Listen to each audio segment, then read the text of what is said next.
आज आप अगर दुनिया के मैप को ध्यान से देखो तो एक पैटर्न पता चलता है। श्रीलंका में सिविल अनरेस्ट क्रिएट करके वहां की गवर्नमेंट गिरा दी।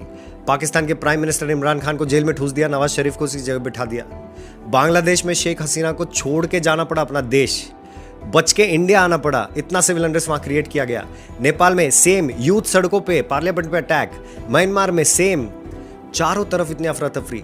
ये कोइंसिडेंस नहीं है, ये एक ग्लोबल रूल बुक का हिस्सा है। एक रूल बुक होती है जिसमें पहले सिविल अनरेस्ट क्रिएट करते हैं, डिवीजन करते हैं सरकार और सिविल के बीच में, सड़कों पे लेके आते हैं, वॉर क्रिएट करते हैं, सिविल वॉर क्रिएट करते हैं और फिर वहां की सरकार को हटाया जाता है। इराक के बारे में तो आप जानते ही हैं, वेपन्स ऑफ मास डिस्ट्रक्शन के नाम पर सद्दाम हुसैन को फांसी पे लटका दिया, इतना सिविल अनरेस्ट क्रिएट किया गया और अब अमेरिका वहां का सारा तेल एंजॉय कर रहा है।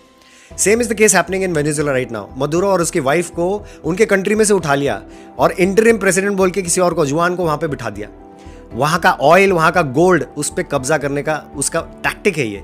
किसी भी देश के गवर्नमेंट को गिराना है तो सिविल अनरेस्ट क्रिएट करो, ये उनका फॉर्मूला है, ये रूल बुक है। उस सेम रूल बुक को राहुल गांधी इंडिया में इंप्लीमेंट करने की कोशिश कर रहा है, backed up by George Soros.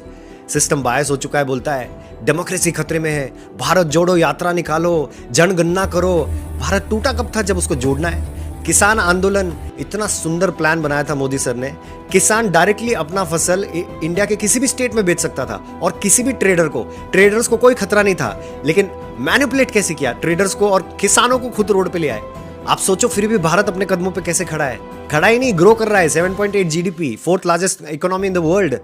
200 साल की गुलामी के बावजूद, 70 साल का ब्रेन वॉश्ड एजुकेशन सिस्टम हमने लिया है, उसके बावजूद कैसे हम खड़े हैं? क्योंकि हमारा लीडर बहुत स्ट्रांग है, Narendra Damodar Das Modi. He is actually अ युग पुरुष। आप बहुत ध्यान से सोचिए, 2014 के बाद अगर मोदी जी नहीं आए होते तो आज हम इन सभी कंट्रीज की तरह टूट चुके होते।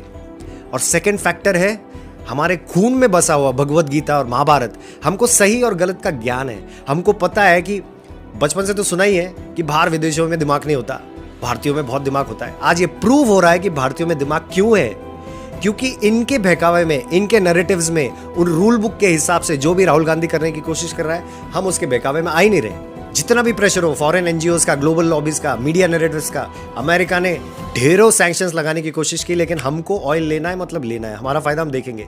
मोदी जी झुकने वाले हैं नहीं, इसीलिए इंडिया आज अपने कदमों पे खड़ा है और उन्होंने हम सब के मन में एक यूनिटी जागृत की है। इस यूनिटी को वैल्यू करना, आप सब लोग इस यूनिटी को वैल्यू करेंगे, इंडिया जिंदा रहेगा, वरना बाकी देशों की तरह बिखर जाएगा। Thank you so much for watching this video again. I'll be back with such other information next time. Stay fit, stay healthy. Jai Hind, Jai Bharat.